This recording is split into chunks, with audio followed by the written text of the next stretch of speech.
Hello and welcome to The Modern Connection, the podcast where we untangle the messy, wonderful, and sometimes weird ways we find love in the 21st century. I'm Mike, your storyteller and guide. And I'm Dr. Emily, a counselor and relationship expert. I'm here to help us understand the psychological side of it all. Mike, we have a topic today that feels like it's straight out of a sci-fi novel. Okay, so I just did a thing. I opened a dating app, and it immediately offered to let an AI write my opening line for me. And I almost let it. Mike, did you? I was tired. My brain was mush. It was tempting. This podcast is for anyone who's ever felt dating is just a little too human. It's changing at like AI speed, which is our topic today, dating in the era of AI, how technology is changing love and connection. It's a big one. It brings up questions about loneliness, connection, ethics, and what we're really looking for. Exactly. We're going to break it all down. How it works on the apps, the whole world of AI boyfriends and girlfriends, the good, the bad, the weird, and then Emily's going to tell us how to not lose our actual human hearts in all of this. I'll do my best. I think we all need a bit of a roadmap for this. Same. Let's just dive in. So the swipe, we all know it, but it's not just like a random number generator, right? There's a whole algorithm behind it, learning what I like. It's a pattern recognition machine.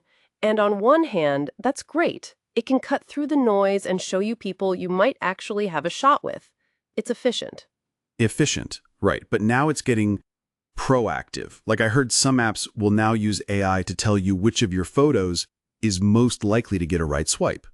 Mm-hmm. You upload a gallery and it picks the winners. My winners are all pictures where I don't have spinach in my teeth. The bar is low. But then there are apps that take it further. There's one where you don't even talk to a human first. You chat with an AI and it decides who you're compatible with based on that. Right.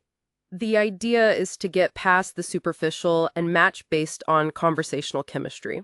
Which sounds cool, but also I'm being interviewed by a toaster. Sorry, that was glib.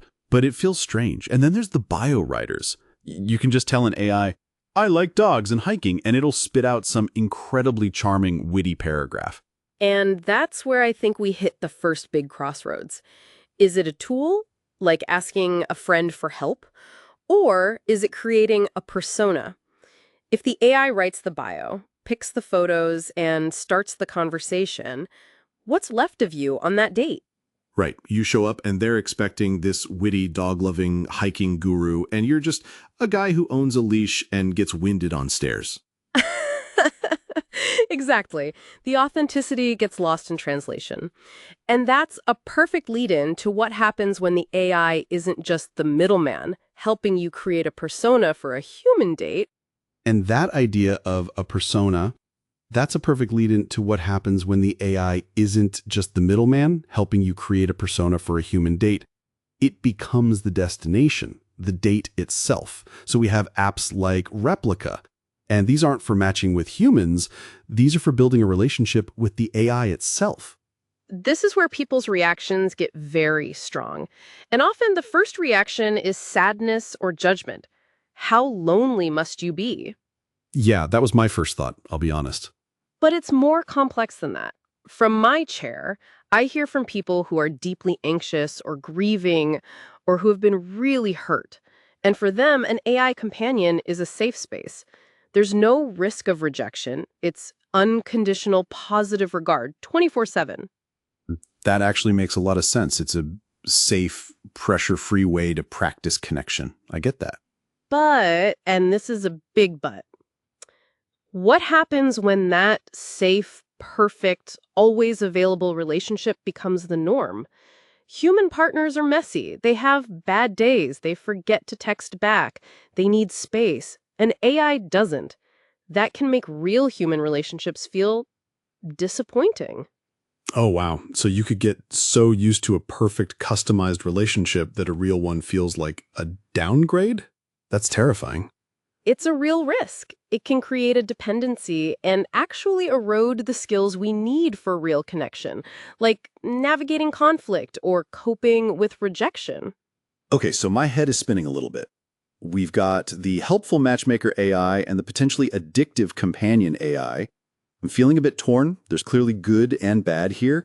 Emily, can we just try and sort it all out? Stories Let's popping up lay out the online pros are and getting cons. wild. Emily, can we talk about that? Let's get into these viral stories and the ethical minefield that they're creating.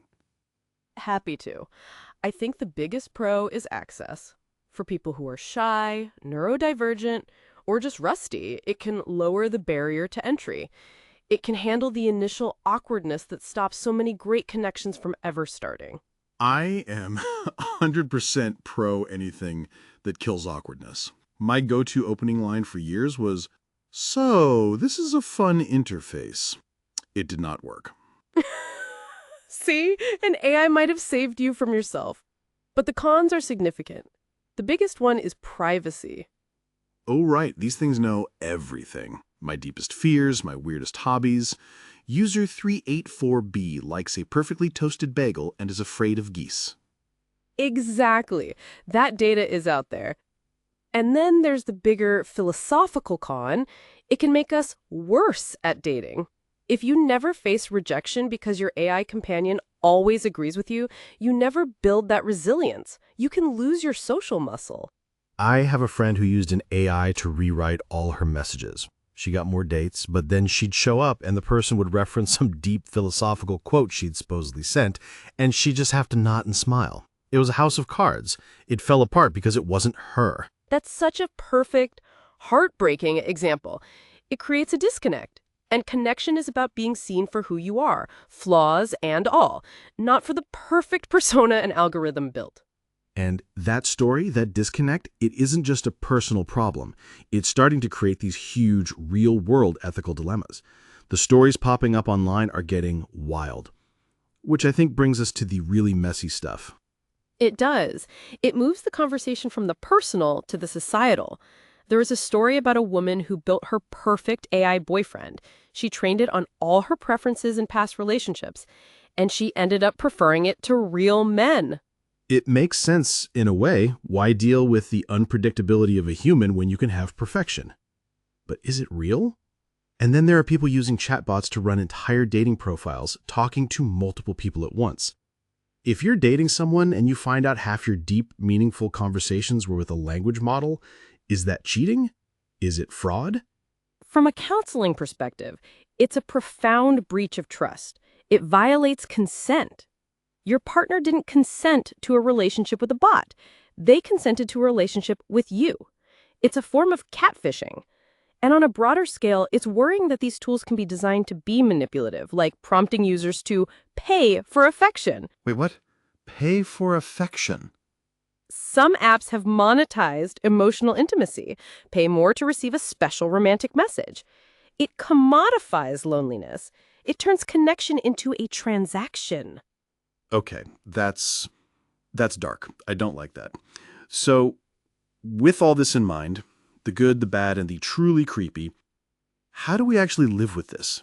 How do we use the tech without letting it use us? Emily, we need a game plan. Take us home with some tips. Okay, practical advice. First, and this is the big one, tool, not a crutch. It's okay to use it for a brainstorm, but if you wouldn't say it in real life, don't let the AI say it for you online. So no having it write sonnets unless I'm prepared to write the next one myself. Got it. Exactly. Second, check your motivation. Are you using an AI companion for fun, or are you using it to hide from the world? Be really honest with yourself. If it's the latter, it might be time to talk to a human professional, like a therapist, to build those real-world skills. That's a really important distinction. Third, guard your privacy. Assume anything you type into these apps is permanent and could be seen. Don't share your deepest secrets. And finally, the main event has to be offline. Use the tech to get to the table.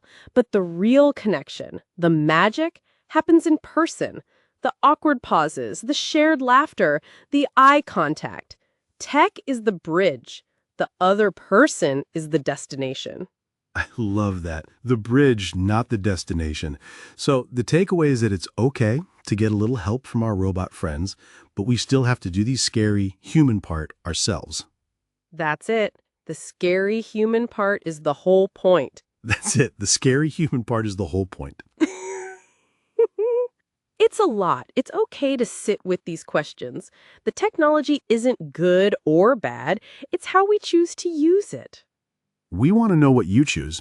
Have you used AI in your dating life? Would you?